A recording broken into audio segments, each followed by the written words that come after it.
What's good, everybody? As you guys know, we have been keeping up with the $200,000 LEGO bricks and minifigs scandal, and now Coffeezilla has released a video about he found the 200k missing LEGO. This is going to be so interesting. I'm a little bit late to the party, but I'm so curious of what exactly he has found. We're going to get straight into it with this one. I am locked the hell in. Let's get into it. A $200,000 LEGO. Let me know if the audio is all good. Causing a lot of you to ask me to find it. And after seeing the cops oh my God, guns at YouTubers, people get arrested and sued for 1.3 million. I love Coffeezilla's investigations, man. This looks like a case for the internet detective. This time in the $10 million LEGO studio. So I talked to every suspect involved. What I found. Tiny bit louder. Okay, how about that? Is that good? Perfect. Okay, great. Holy intro. He really is the internet detective, bro.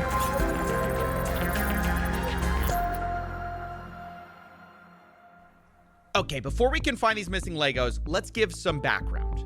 A massive Star Wars collection was put on consignment. Yes, Brian at a LEGO Mansell. store called Bricks and Minifigs in Salem, Oregon. Consignment just means the owner, Brian Mansell, gave it to a store to sell, and he was supposed to get a cut when it sold. The entire time, he maintained ownership of the collection, and a social media post estimated it to be worth about $200,000. I'm gonna hazard a guess. It wasn't actually 200,000. That's what I'm feeling. But then, maybe actually November there's more going 14th, on here. 2024, everything went wrong. This was the night that Crystal and Ben Gorman, the prior franchise owners of the Salem store, got kicked out by this guy. That is Brandon Best. He and his partner, Josh Johnson, ran a sister store in Eugene, Oregon.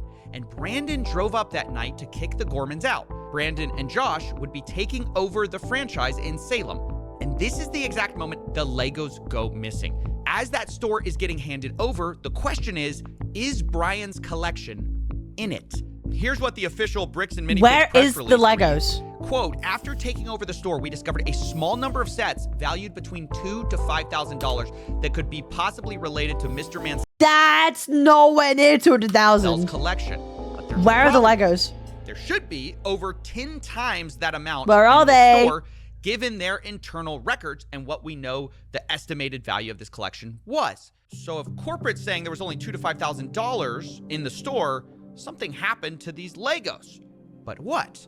In order to solve this case, let's think about the suspects. First, who was there that night of the handover?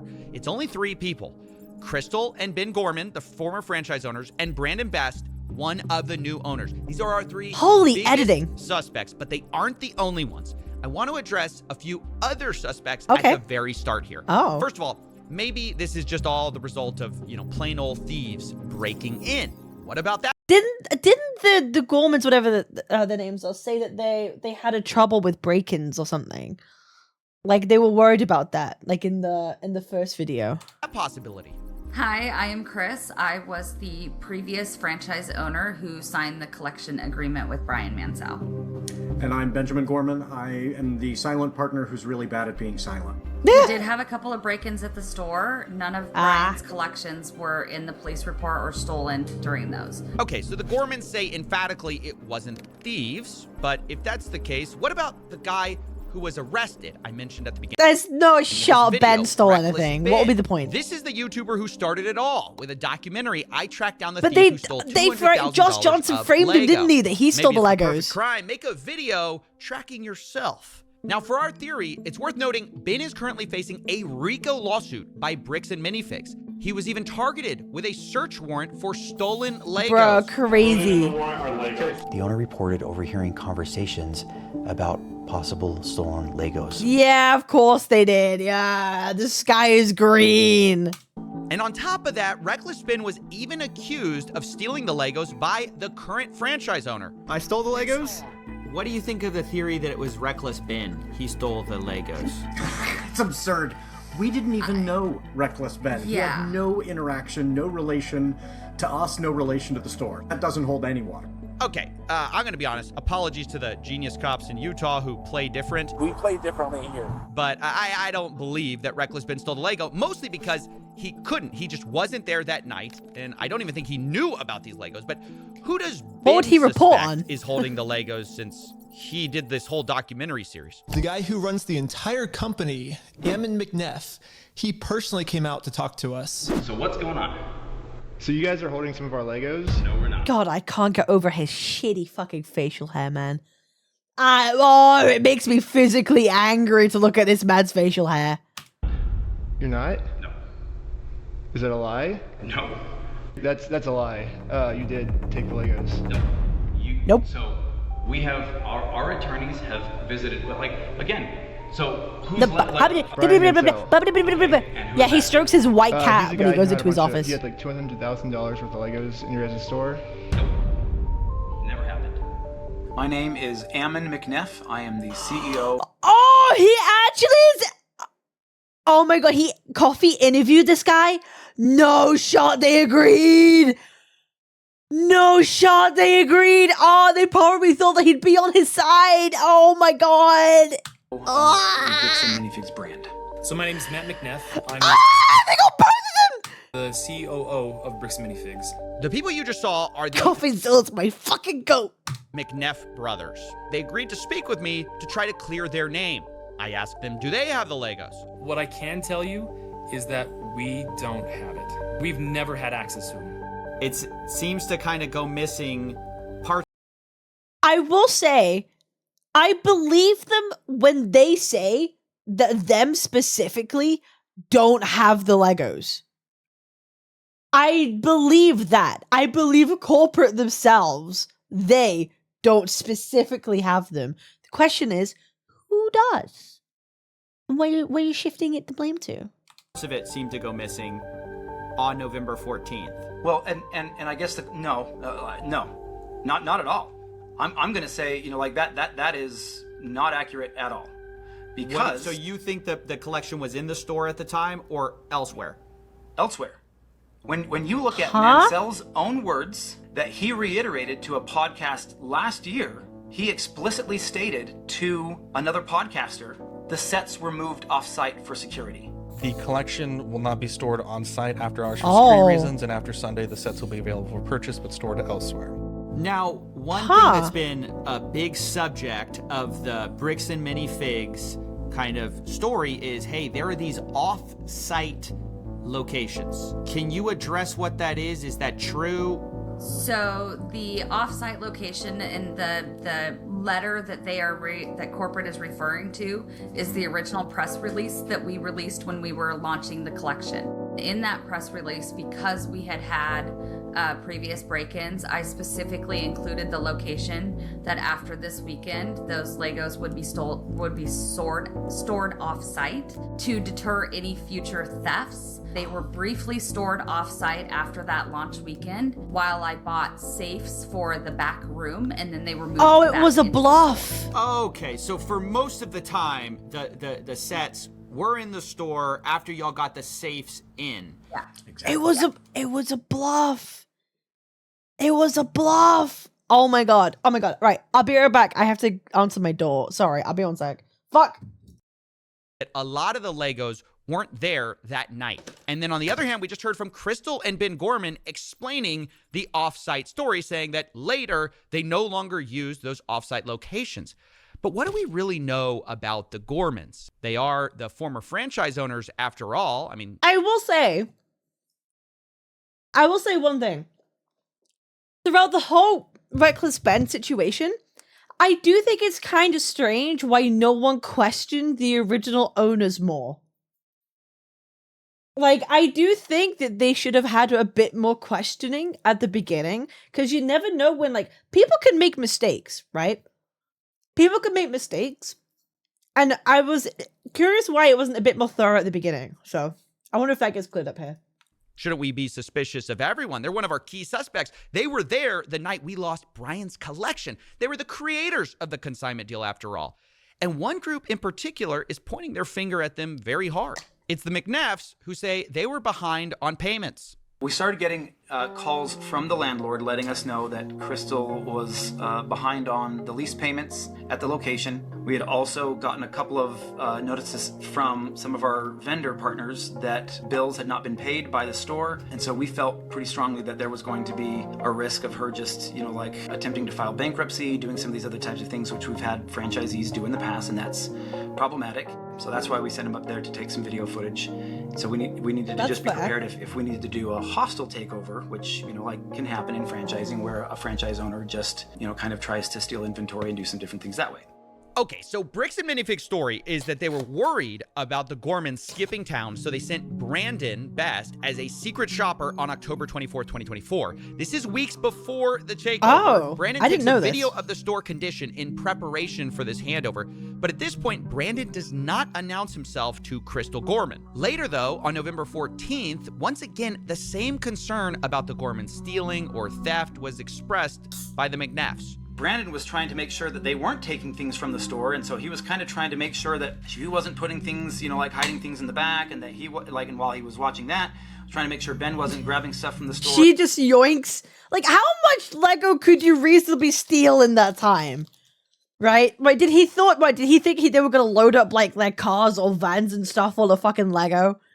Like, and no one would notice? Like, moving or doing anything along those lines, because he just got a weird feeling about the whole transition. She took at least one, if not more than one, cartfuls of things out to her car with her coat draped over it. So yeah, Oh. the McNeffs say, look, they don't trust the Gormans. Is it proof? And they explained it, you know, Proof? even further. They said, hey, there's some issues in her past. She apparently has a retail theft and other criminal like, arrests on her record. oh no. Oh no. They really want to label them as the problem. That we were not aware of. When was that? I don't know. This has been brought out. Okay, that's kind of important. I'm gonna be okay. Like, that's important. Like, what are we talking? Like last year or like fucking 10 years ago? By several people online now. Now look, that's a huge accusation to bring up, and so obviously I wanted to talk to the Gormans about it. They're like, she has a history of some type of burglary, theft. Oh my God. Wow. Yeah, that's what they're Wow. Yeah, also, like, when you, like, hire people, you do have background checks anyway, so they must have known beforehand. If that's true. Like, if you're doing your job, like, vetting people before, like, you give them, like, a franchise or something like that, or, like, signing off on something, you check who you're doing it to. Well, yes. Well, You explain. know about this. Explain. Yeah, when I was 19 years old. Oh! How long ago is that? I am 45 now. 20 years ago! This was in 1999. This, something that happened 25 years ago, has no reflection. Oh my God. And no bearing on what happened in the last 2 years. That's crazy. My management of the store, what happened the night corporate seized the store. It is another deflection. And it infuriates me. You're gonna try to publicly embarrass Oh and my God, shame they're me desperate. for They're somebody that desperate. was They're desperate. manipulated by local police departments when she was pregnant and 19 years old. Fuck you. That's my response to that. I am so sorry. You're gonna have to blur and cut a lot of this, but that pisses me off. I own what I have done. I own the mistakes that I have made. You cannot intimidate and bully me. That is crazy. Into backing down when I know that legally and morally I am in the right and I have the evidence to back it up. Wow, this is getting kind of nasty and personal at this point, and I just wanted to give people kind of their side. But at every turn, I hope you understand, I'm getting contradictory stories, down to if the McNeffs knew about her history in the first place. Like, they're bringing up something that I told them about. Wait, you told them? Told them. They asked me. They said they had no idea. They said if we knew, we would have never hired her. Because we would not have hired her had we known this. I told Crazy. them I had a record Crazy. when I was 18. There was a family issue that, and didn't go into all of the details, but they were like, that's so long ago, we're gonna hire you based on who you— Okay, to be fair, she doesn't say that she disclosed that she was convicted of a crime. She just said that she had disputes that maybe made her do silly things. I don't know. The wording on that one's iffy. We don't. Okay, I'm just gonna leave it there. You guys can make up your own mind. My point is, one side says up, the other says down, and it gets to the point both sides start hinting that they have photographic proof from the night of November 14th that proves the other side is lying. And so I'm like, look, at this point, let's stop talking. Show me the Legos. Where I was told we are 100% have possession of photos that prove that the Gormans are lying. And then you guys are telling me we 100% have possession of photos that prove this side's lying. Who's gonna drop the photos first? I mean, I feel like someone just has to, somebody's right here. And after a lot of convincing, both sides agreed to show me the photos, corporate and the Gormans. In fact, I scheduled the calls to do this an hour apart from each other. Corporate agreed? But let's remember their positions for a second. The Gormans say whatever was left unsold oh my God, Coffeezilla's of the Brian's goat. collection that was in that store spreadsheet was in Salem store the night of November 14th. Then you have corporate side. They say whatever was left that night was maybe $2,000 to $5,000 of Legos. The rest was either stolen by thieves, the Gormans, or held off site. It was not in that store. And on both sides, there's a lot to lose here, right? You've got the Gormans, who basically have been insinuated to have been stealing. And for Josh and Brandon, too, the new franchise owners, there's a lot on the line. I reached out to Josh, and he told me, I think her pictures would only show a few sets and minifigs. I replied, so if I can prove that the Lego sets were in the store, that will prove Brandon was lying? Josh replies, if it shows something different, then yes, I will eat my words. So the stakes have been established. And let's see the evidence, starting with Matt McNeff.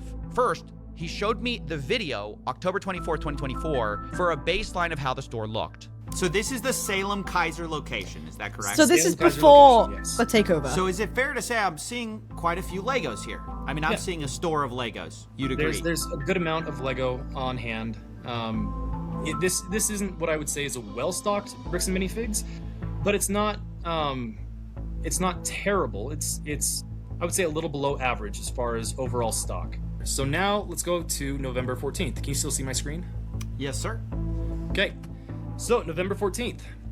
The night of, when right? Brandon was in there helping. Wait, this is the day. This is like the big day. This is the day. Hold on, I gotta prep myself emotionally for this. Okay. This is a big deal. This is a big. This is D-Day. This is the big moment. This is Brandon takes over the store. This is we don't know where the Legos are after this moment. We don't know where the Legos are after this moment. And I want to point out again that we've had this for a while. We haven't this is the first time we've shown this publicly. We've been waiting for our attorneys to give us the approval to say, hey, this is okay now to share in this capacity. So we'll go through these pictures. This is what Josh saw, or not Josh, sorry, Brandon saw. He took pictures of everything in the store, all the inventory in the store. This is what the shelves looked like. I mean, that looks like one shelf. To what you just saw a moment ago. Okay, that is quite a lot. Okay, Maybe so they sold lost stock. Just to state the obvious. Go back a little bit. Yeah. Maybe they were like way less. So yeah, the pictures I was being shown on November 14th, those shelves looked emptier than they did on the day of October 24th. Did they know they were getting taken over that day? The empty shelves themselves. As we get to the very end of this video in particular, right here, you'll see that empty space right here. So this is the retired and certified set section that we have to keep separate from the new in box current sets being sold by Lego. All those empty spaces up there were the sets that we had on display during the day from Brian's collection. That every night when the store closed, we pulled off and put back into the safe and then put back out in the morning. So when they say, see, there's empty space on the shelves, yeah, because we put them in safes at night to keep them safe. Because we have giant windows. Yeah. Do they have pictures of the... Wait. Okay, in that case, what decides this? Did Brian take photos of stuff in safes? Right? That's the answer. Like, if yes, then bricks and minifigs are big fat liars. Of burglary. Now, of course, this is something I had to ask the McNeffs about. Is this a case of... Did y'all see Star Wars sets in the back? Did y'all not see the Star Wars sets in the back? Did he take, not in the back, but specifically in a safe? Like there were a bunch of Star Wars sets in a safe. Did Brandon see those? Has there been talk of those? Do you know what I'm talking about? Yeah. My understanding is that he took pictures of everything, and all those photos I showed you of the Star Wars were all the photos, or was literally all the Star Wars inventory in the store. Yeah, the McNeffs say all of the photos should be with Brandon of all the Star Wars items. Okay. And to be fair to them, they showed me a lot more pictures and even showed me a spreadsheet of all the Star Wars sets in the store the night Brandon took it over. And it valued to about like $5,000 to $10,000 or so. But then I had to ask. Oh, sorry, here's another kind of set. Okay. Do you think y'all have all of these? Very likely. Okay. Are these Brandon's photos? If we didn't. But then I couldn't help myself. I started to bring up some of Crystal's photos to see if they matched up. Oh, Crystal's. Okay. Have you seen this before? Not that I recall. So do you see that? Yep. So do you see it's in like some kind of like a safe thing? Oh, that is the safe. The sides there. Oh, so the safe is real. Sure. Okay, sure. Yeah. So I think the important thing is making sure that all of these are in the inventory for Mansell. Sure. Sure. That's cool. Oh my god, so the safe is real. 75041. Yep. The Vulture Droid. 75169. Okay. 169 I'm not seeing. So there may be... Okay. So there's one that is not on our list. Let's try this. Where did it go? 10240? Okay, nope, not seeing that one either. What about 9493? Where did it go? I don't see that one either. So maybe those were locked at the time and Brandon did not get those pictures. All right, that's kind of a problem because the Gormans had over 200 photos of this store. I definitely knew looking at these photos, there's a lot more Legos in the Gormans photos, by quite a lot that Brandon's photos just didn't show. Where are they then? Corporate didn't really see it that way. But still, in the grand scheme of things, we're not talking, again, 10 times the amount of sets here.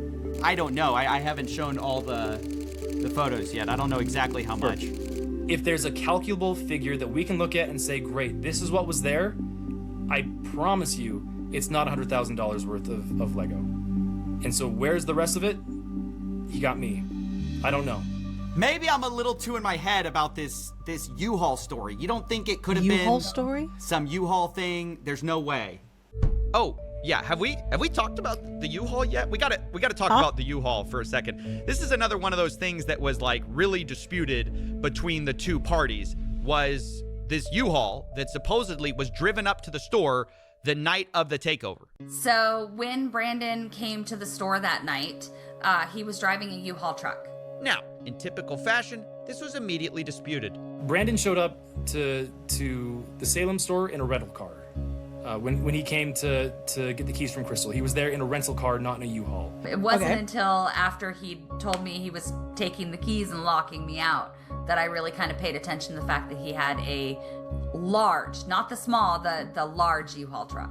So yeah, I just kept hearing about this U-Haul truck. Now, why is it significant, U-Haul or not?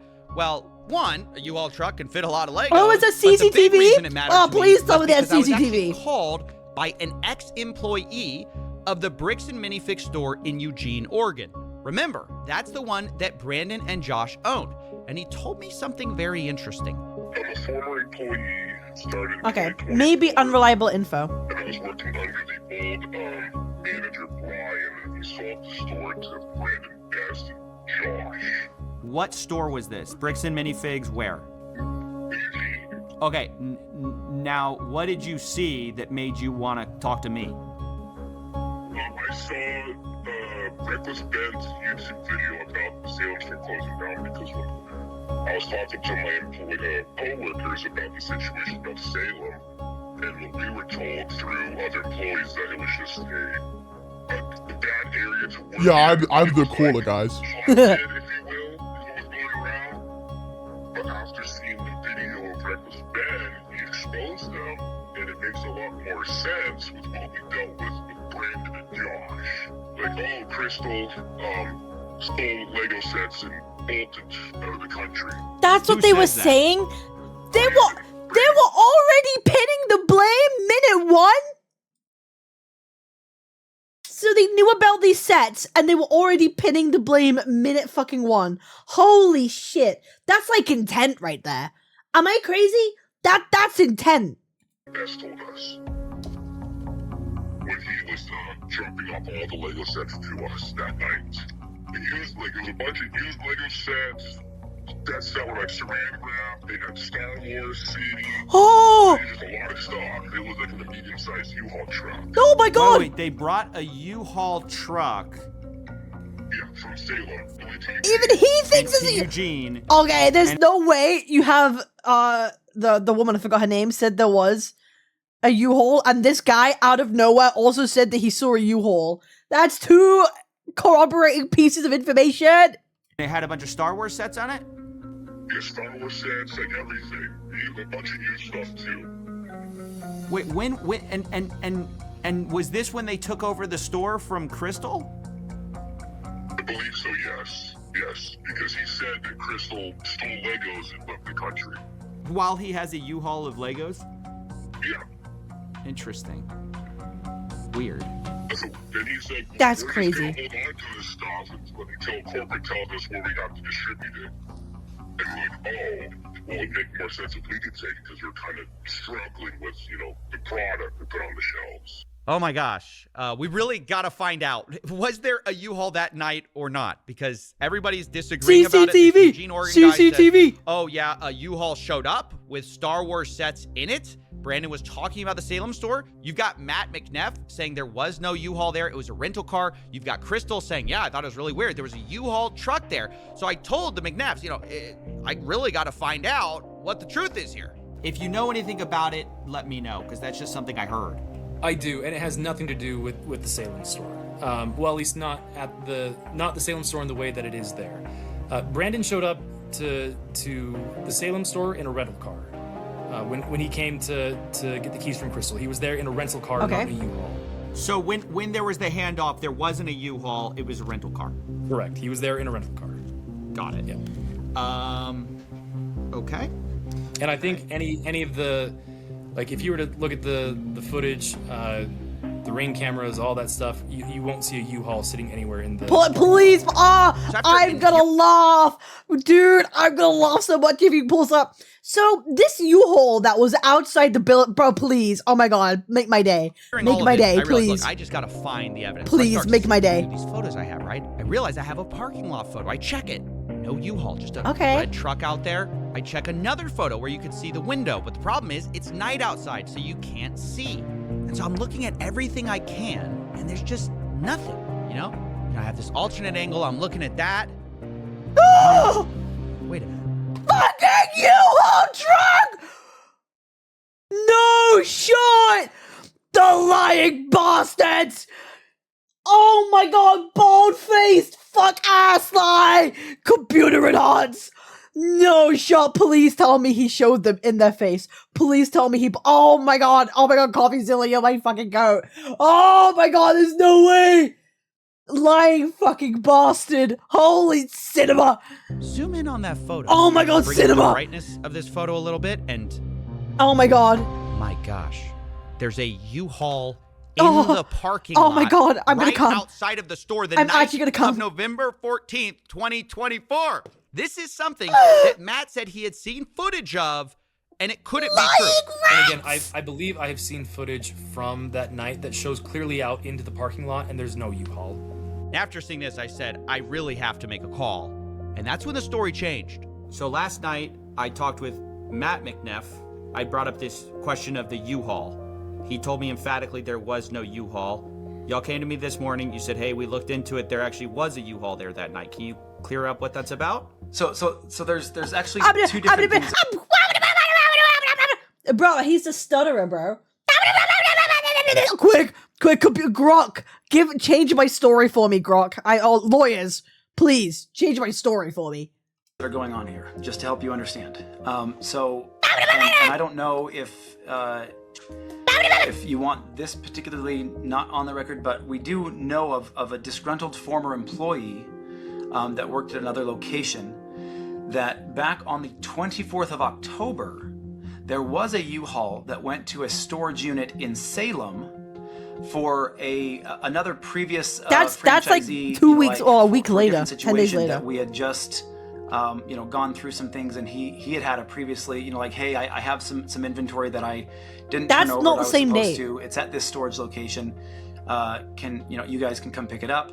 And so Brandon was sent on that day to pick up with a U-Haul inventory that then he moved down, but that was October 24th. So That's not when the same we're day. talking about this ex-employee, you're saying they are conflating the October 24th event of the U-Haul coming up to Eugene with Legos with some time after November 14th, after the store takeover. Is that correct? Am I understanding that? Yes. So this is now kind of a strange story. Corporate is saying there was a U-Haul at the Eugene store dropping off Lego, but that was from a different night, different collection. The CEO says Brandon showed up to But there's the Salem photo. What on about the October 24th photo? for his secret shopper job with Crystal. And separately, he also was getting a different collection of Legos that also included Star Wars. And that's what he brought to the Eugene store, and the former employee is remembering. Then, weeks later, on November 14th, Brandon supposedly shows up again with a U-Haul, but the reason isn't for hauling Legos. Brandon flew in to Eugene that night. At midnight. So flew from Utah on the 13th, but landed in Oregon on the spinning midnight duck is so of the goofy. 14th. Went and got a rental truck, and then went and stayed at a trailer that had previously been moved up there in anticipation, meaning like a camper trailer, in anticipation of the potential hostile takeover previously. Is that why he had a U-Haul? Is that the reason he had a U-Haul, was for this camper, or what's going on with the? Yes. So then what happens is he takes his rental vehicle truck, and he tries to connect the trailer, the camping trailer, to that truck, and it's not rated for that particular weight, and he realized, oh crap. He called around and found that U-Haul had a rating for one of their box trucks, and so he grabbed that, went and got it at 10 a.m. on the 14th, and so he then went and hooked that trailer to. This sounds like the most fucking bullshit in my life. This sounds like the dog ate my homework, miss. This is the dog ate my homework type of excuse. The camping trailer to a U-Haul, drove that trailer down to another location where he could set up the camping trailer in Salem, dropped off the camper trailer, and then he arrived in a U-Haul to the Salem store, and then usually liars over-explain like crazy.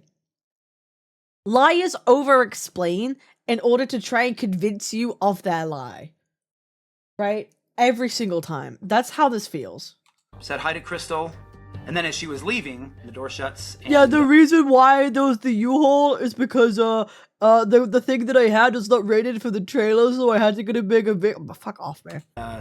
So he locks it, calls the locksmith. Takes him a while to finish up the changing of the locks. Oh my Brandon, god, at this it goes point, on. is pretty exhausted. So, and he has an hour drive back to Eugene to drop off. The only thing I will give this guy, the only thing I'll give him, he might be stuttering a bit or being all over the place because he wasn't directly there.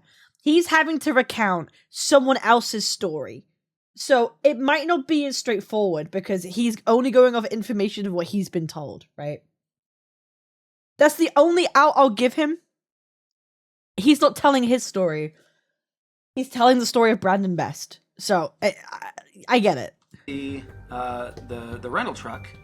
So he drops it off at midnight or 1 o'clock, something like that. Grabs the rental truck and then heads back up to the camper trailer in Salem, and then probably gets in at around 2 or 3 in the morning.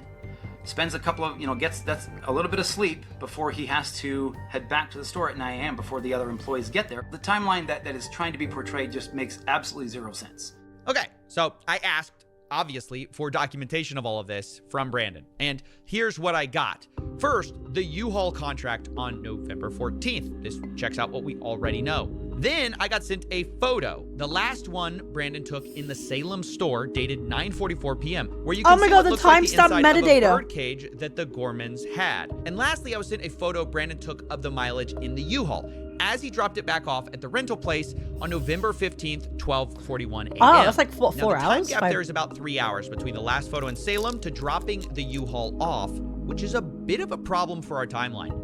Yeah, it took like 4 hours. I mean, I worked till like 11 o'clock, and I'm like, I gotta get up early for, my other job. You moved 4 hours of Legos out of this truck. What? Yeah.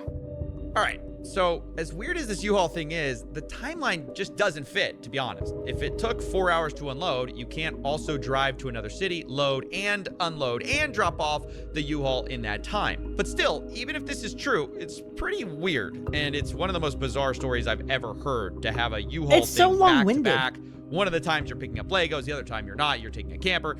Nevertheless, without more proof, we kind of have to move on to another theory of how to find these missing Lego. This time, let's take the photographs that we have and reconstruct what was in the night on November. What I want to know, was there ever a set? I assume there must have been a set inventory list, right? There must be an original inventory list. Did the new owners have it? Did they check anything? Like, what was it ever updated? Like, are they gonna compare inventories? Because that's gonna say a lot, right? 14th. Remember, that's the moment we lost the Lego. And this Did time, they we're going give to combine Coffee it with access to 2 more inventory things. lists? First, from corporate, I got the point of sale records from the Salem store Oh! from 2023 to 2024. And secondly, from Crystal Gorman, I got her internal records of Brian's inventory of what was sold or not in order to pay him and keep track of prices. Now, before we piece things together, I need to address something. At the beginning of this story, you saw the social post saying this collection was worth $200,000. That's what everyone knows this story as. It's not gonna be, is it? $200,000 Lego collection. Or like But 100K? sadly, that post was entirely wrong. In Crystal Gorman's inventory, Okay, that's important when it comes to lawsuits. I'm gonna be real. If it's not 200K, I think that's a bit of an L for Reckless Ben. I think it invalidates a lot of the stuff that he's done. He might get a little bit fucked over on that. That's kind of rough. which has a high and low estimate value of these various Lego items, the real estimated value is about $107,000. They give high estimates and low estimates, but that's right there in the middle. And for simplicity, I'll just be using averages and estimates here, but understand that every series done was numbers are not 100K. firm, Got it. given that they're unsold Legos. It's just rough possibilities. But the point is, it's worth nowhere near $200,000. And Reckless Ben, the one who made the original video covering this, said that surprised him.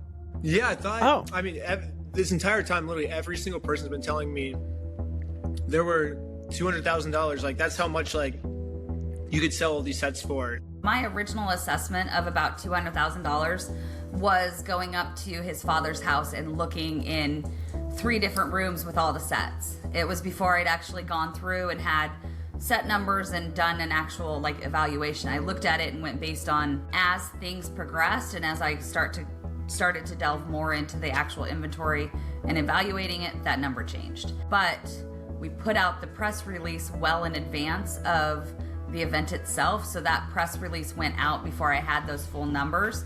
So we went. I think that's a little bit of an oversight.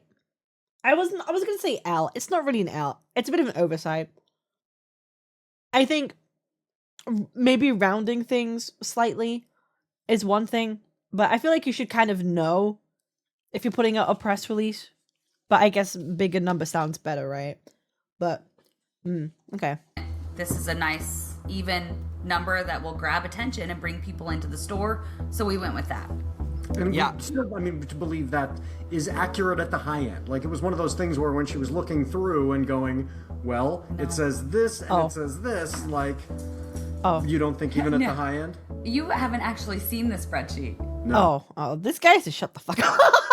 Good on Coffee for keeping that in. Okay, yeah, bro, shut the fuck up. Stop. Okay, You might want to cut that part out because he hasn't actually seen the inventory sheet. The spreadsheet says about from between 85,000 to 120 something thousand, in the midpoint about 107 or something like that of what was inventory. Does that sound right to you?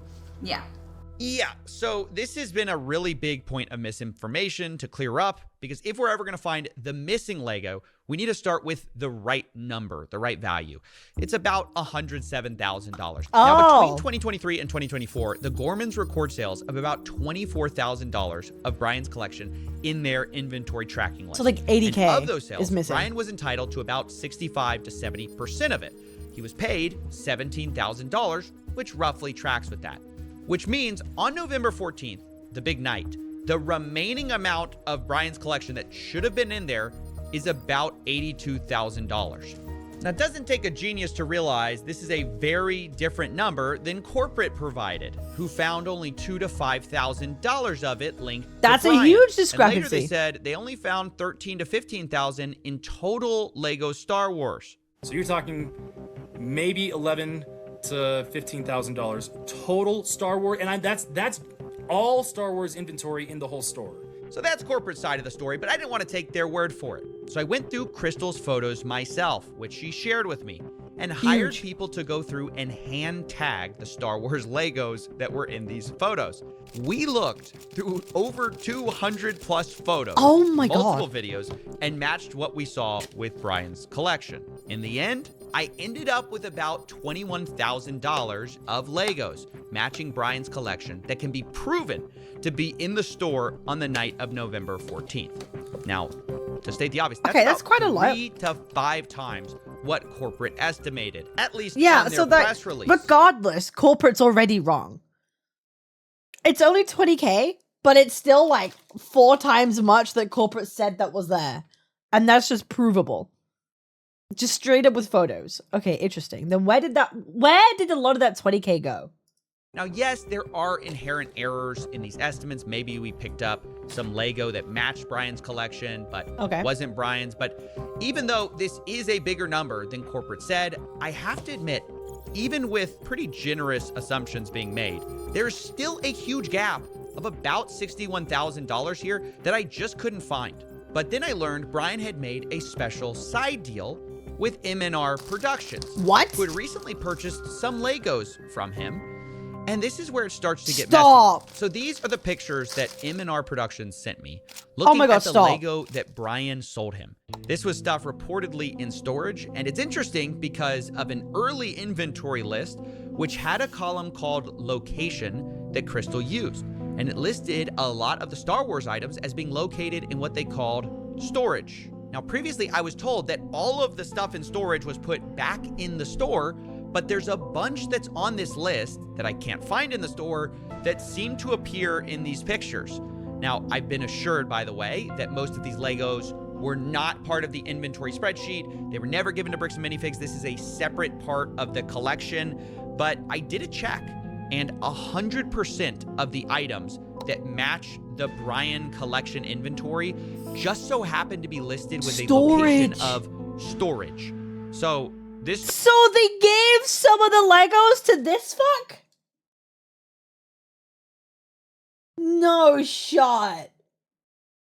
No shot. Oh my god. Just straight up pawned off almost. Oh my goodness. Starts to make things incredibly fuzzy, and I'm inclined to believe that a lot of these are part of that same inventory list. Now, if we take that value of the side deal, that's about $10,000 to $20,000 that's not actually missing. Now, it was at this point I started looking more at the point of sales records. I realized maybe we could find some of this missing Lego there too.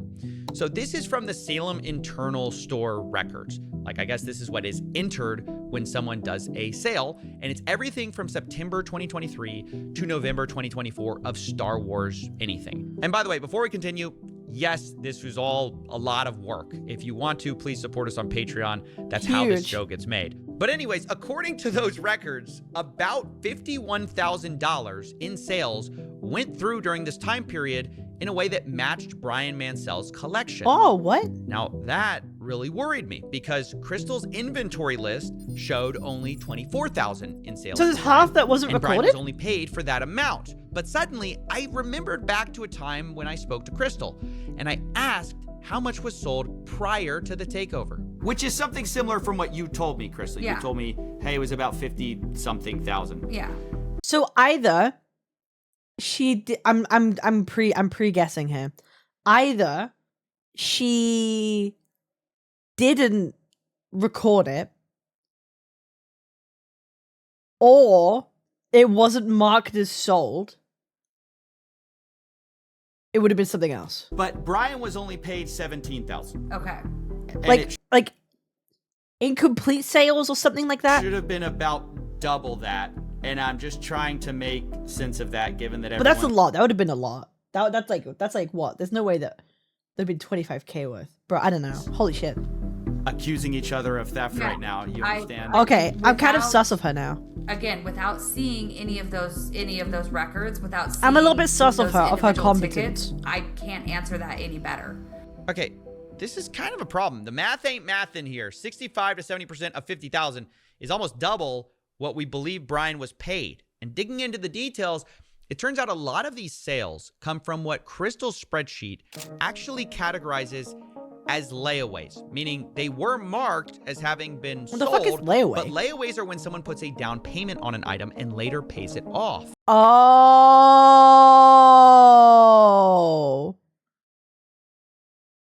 Oh, was it okay? Would it be things that like were paid off by layaway and then she never like But the put it problem was down there as were being sold? A lot of these worth about $20,000 in layaway, and that felt a little strange to me. And because of that, I asked Josh Johnson, the incoming owner, and he was worth about $20,000 in layaway, and that felt a little strange to me. And because of that, I asked Josh Johnson, the incoming owner, and he responded, quote, "There were 2 to 3 items on layaway when they took over." Oh. So on the list of that, on the inventory list, do you know about how many layaways I there haven't were? gone through and done a count, but I know it was vastly more than 2 to 3. It was about 98. That makes sense. Wow. So there were about $15,000 to $25,000 worth of sets on layaway. That's a lot. I don't know if I like that. Okay. That's just the part that's surprising. That's the part that I can't get my head around. I go, how could, let me just be really honest. I don't believe there was that much layaway. I don't know. I don't know how that's possible. How could there be that much layaway? I don't know. It's like I don't believe, because I was talking to some people about This isn't good for her. This is not good for her. It's not a good look. They go, yeah, there's some layaway. There's not that much layaway. I talked to people who were neutral, kind of on corporate side, but also people who were just normal bricks and minifigs people. They say there's not that much layaway. Help me understand why there's $20,000 worth of layaway here.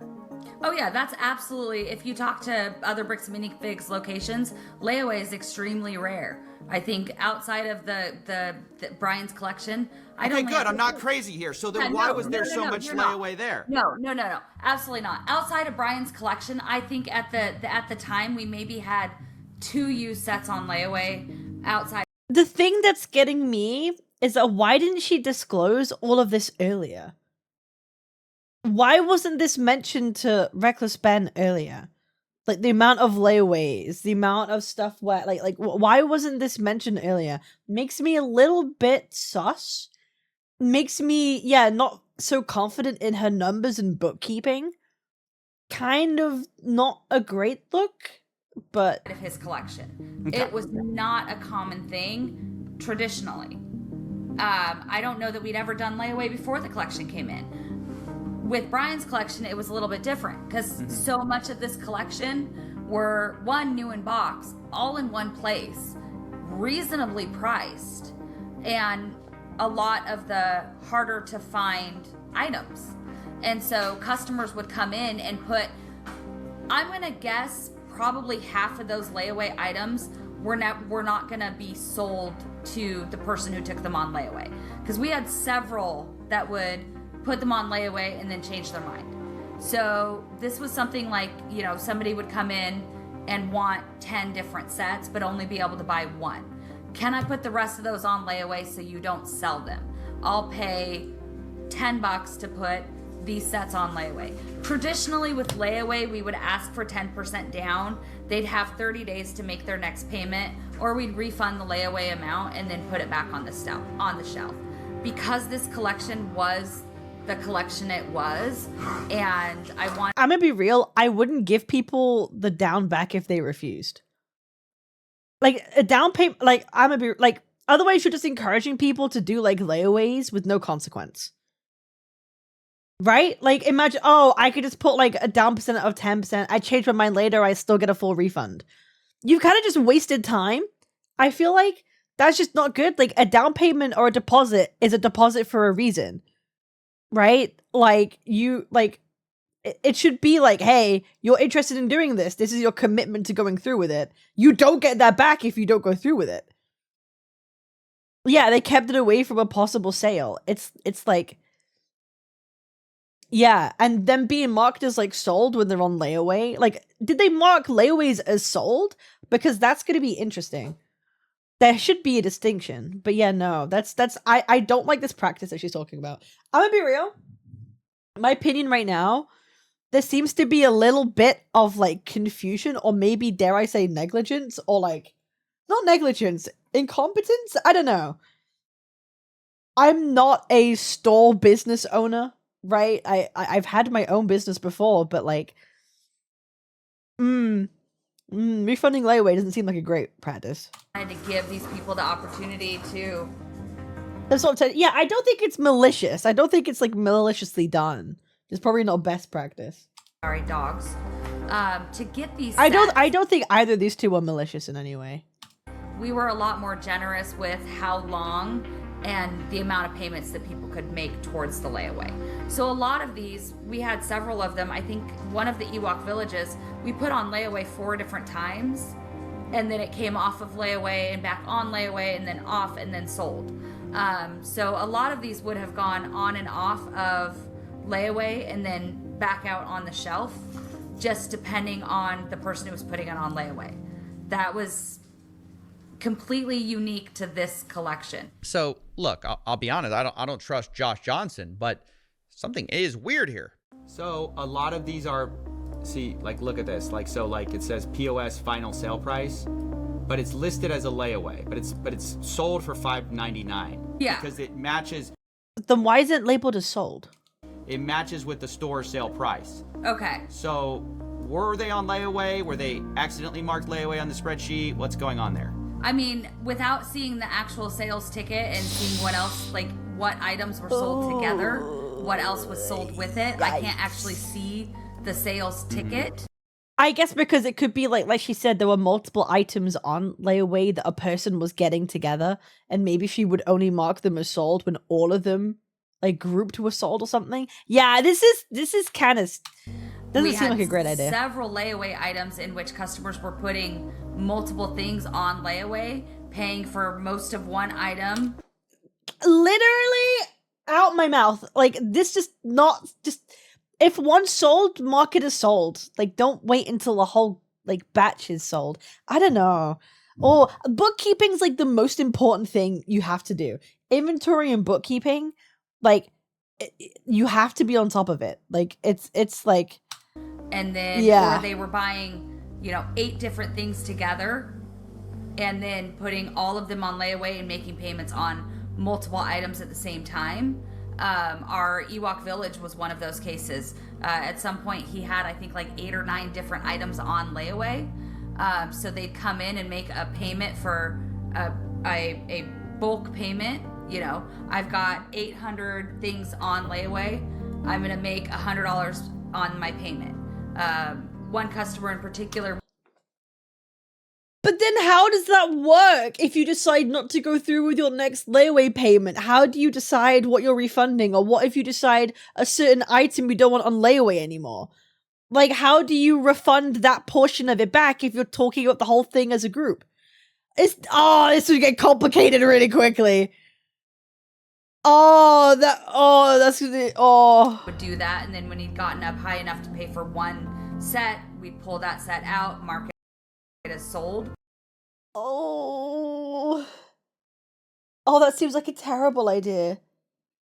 Because then You have to, I feel like you have to be paying off each individual item as like an individual. Oh, this feels messy. Okay. So without seeing the actual tickets and my layaway records, I'm gonna stop ranting now. I cannot answer a question any clearer than that. Yeah, this is the books are beyond cooked. In this POS That's data. cooked. I also found about $10,000 in sales that match Brian's collection that were not marked as sold under this inventory spreadsheet.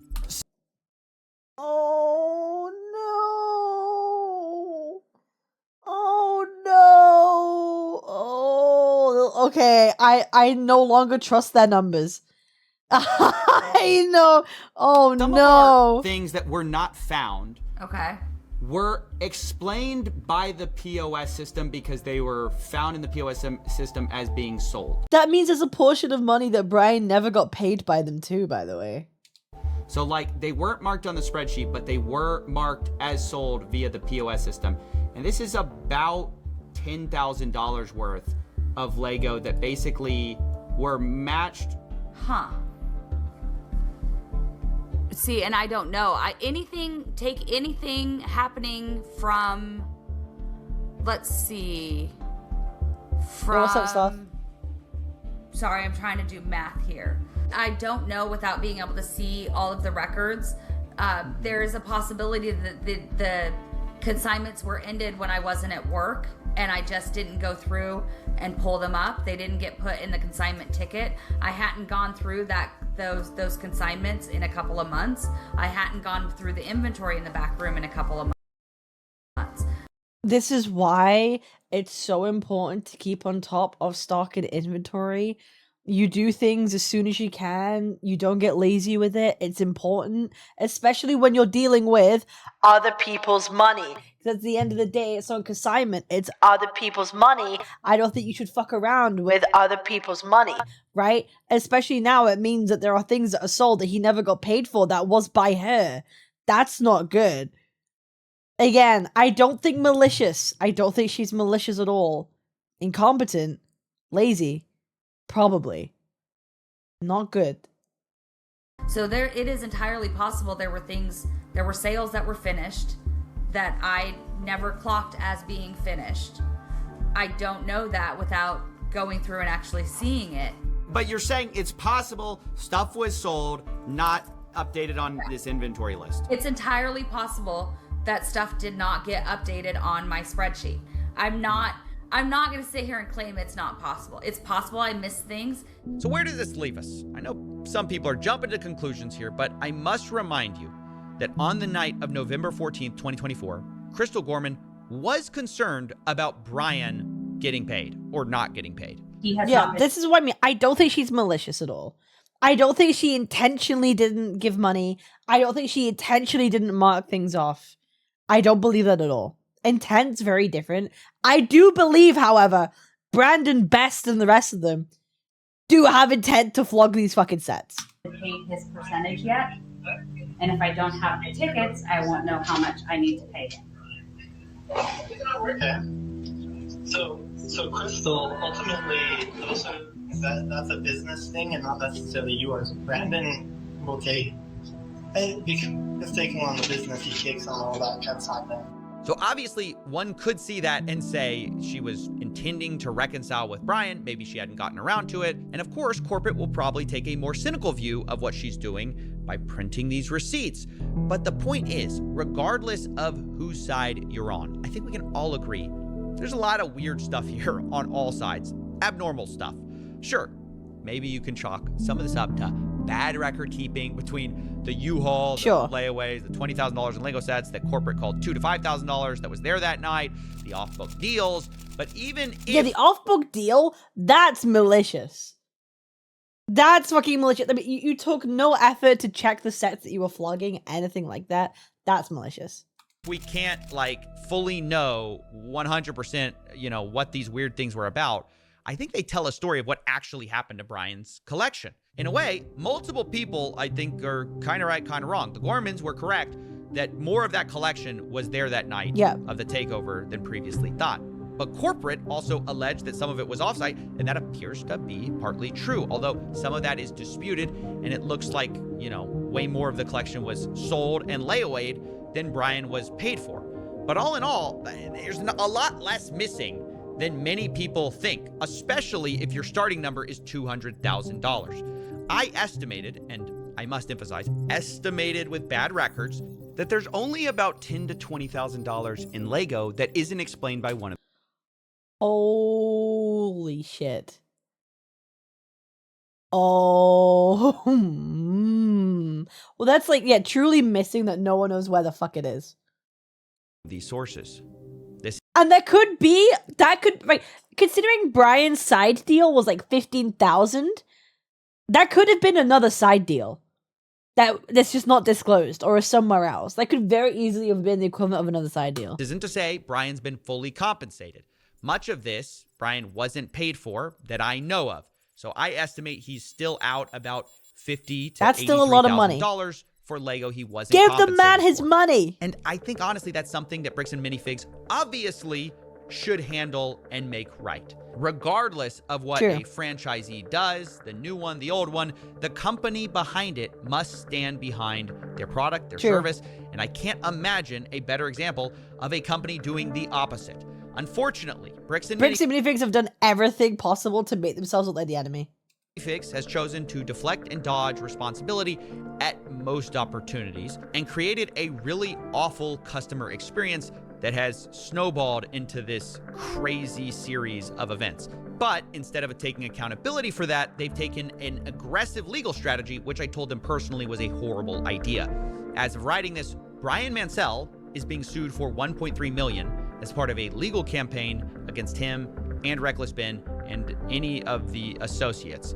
Remember, crazy. Brian is the same That's crazy. That's fucked up. Guy who lost all these Legos at Bricks and Minifigs store. And I told the CEO and COO that's ridiculous and they should drop this. Look, mistakes have been made by plenty of people here, but there's a lot more people who have inflicted self-owns, the likes of which we've rarely seen, by just choosing the worst possible path at every fork in the road. No pun intended. But the best path to making things right, in my view, is by just making Brian whole and moving on. Drop the aggressive league. Just pay him as like fucking pay him 50, 60K. And yeah, bro, holy shit. Strategy. You are a Lego store at the end of the day. You are supposed to be about fun, not about a rerun of Suits. But anyways, that's my investigation. Those are my closing thoughts. And I knew I wanted to approach everyone involved in this whole story with my results and see what they thought to close things out. Does all that make sense to you? Because I'm showing everyone in this story and saying, hey, the thing are that any of these doesn't make sense blowing your mind, or is any of this crazy? They can't make him whole, they're broke. Well, how are they paying for lawyers to do like these $1 million lawsuits? To you?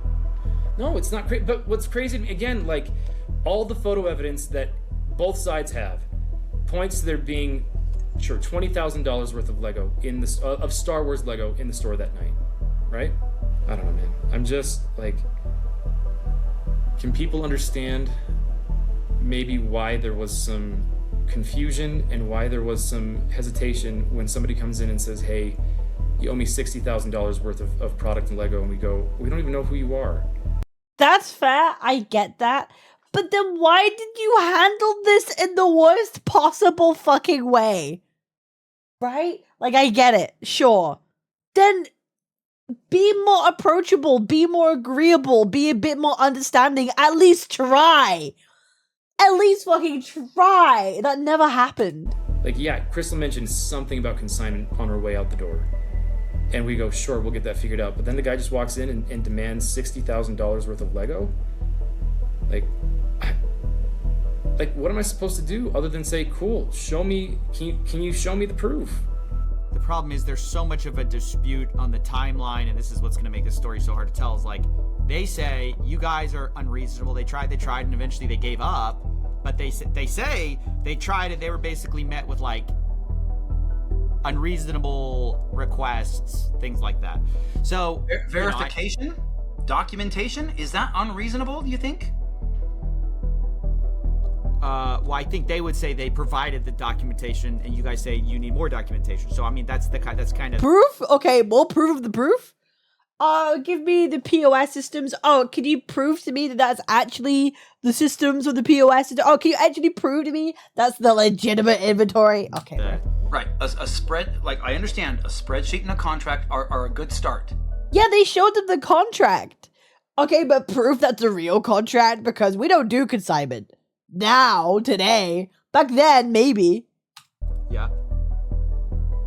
Yeah, but we never got that. That was never sent to us at corporate, by the way. Y'all do have the spreadsheet though, yeah? Oh my god. That was shared online, but oh my god, please. After we asked for it. It says it's. Oh my god.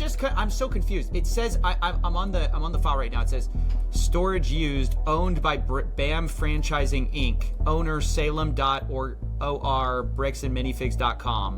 What are you looking at? It says owner.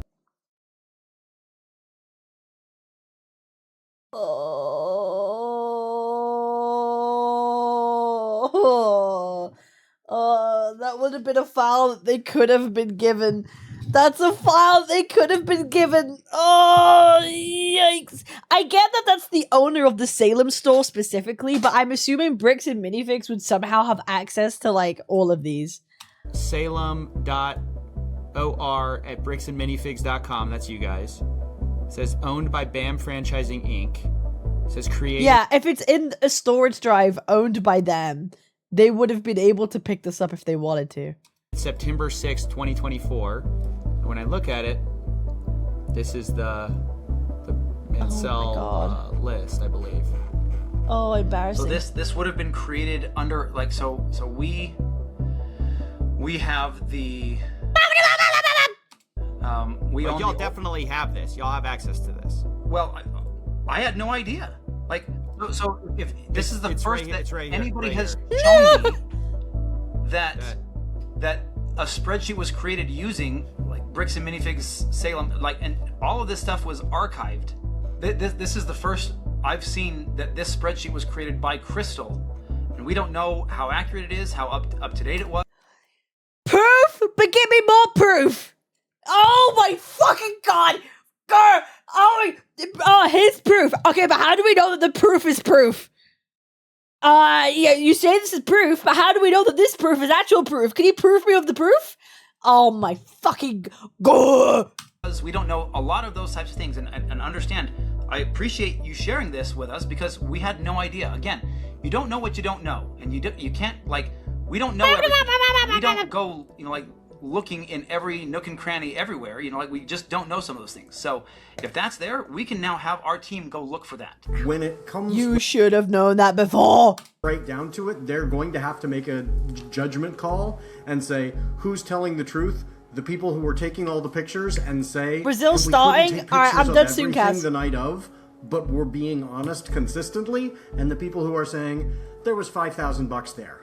Really? Like, that makes no sense. We've got the evidence, and yes, there's a discrepancy. We acknowledge we did not take pictures of everything, but does that mean that the discrepancy is, oh, and therefore these missing, percentage, whatever that would be, 5%, is some magical other place? Or it was sitting there in the store and we didn't get pictures of it.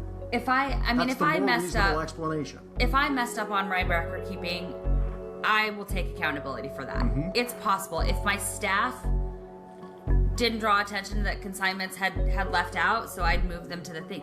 Any of that, I will take accountability to that. I am more than willing to do that. I need BAM to show me those tickets. As they promised to do. I will sit down with Brian and talk this over and figure out what we missed and where it was missed and how it was missed and make that right with him. I mean, that's new information no one's ever found out, so that's, like, awesome. They're gonna lose hundreds of millions of dollars because of their own wrongdoing. They're literally gonna destroy their entire company because they're this stubborn over maybe $20,000 worth of Lego. Sure, I'll be keeping you in the loop with what Nice. I'm excited. This was good work. My other final thoughts is, dude, you solved it, dude. That's awesome. Brandon Best and Josh Johnson are no longer working at Bricks and Minifigs. Oh, 1 million in damages. Oh my goodness. Oh my god. Coffeezilla, absolute peak. Him and his team always absolutely deliver. Love. Oh my god, is that all his patrons? Wait, is that all his fucking... Holy shit. Bro, what? Honestly deserved. Like, actually, like, modern day journalism go. No, for real. For real. Actual journalism go. This was such an interesting...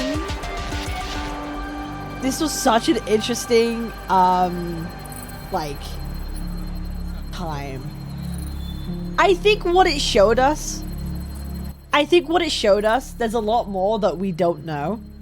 And there's a lot more incompetence on, like, both sides. I think if you want to be objective, I think it's really easy to point fingers at the big corporates, say they're entirely in the wrong. Everything. They definitely fucked up. They definitely didn't have all the information. They definitely have gone about this completely wrong way. But the initial owners, too, also had something to do with this, with being a little bit more incompetent. Not... you know, being as thorough as maybe they should have been. But at the end of the day, I think the most malicious person is Brian Mansell. What was he doing selling off some of these sets on deals? Where was the other 20k-ish of, like, Legos? Like, the U-Haul thing? That, to me, is the most malicious thing. That, to me, is the most malicious part of it. Like, this is absolutely crazy. Bricks and minifigs are going about this a completely wrong way. This has been so entertaining. Huge, massive. Thank you so much, Vakira, for watching this with me. This has been so interesting. We will react to more if it comes out at any point. I appreciate y'all. I'll see you guys on the next one. Peace. Subscribe. Bye.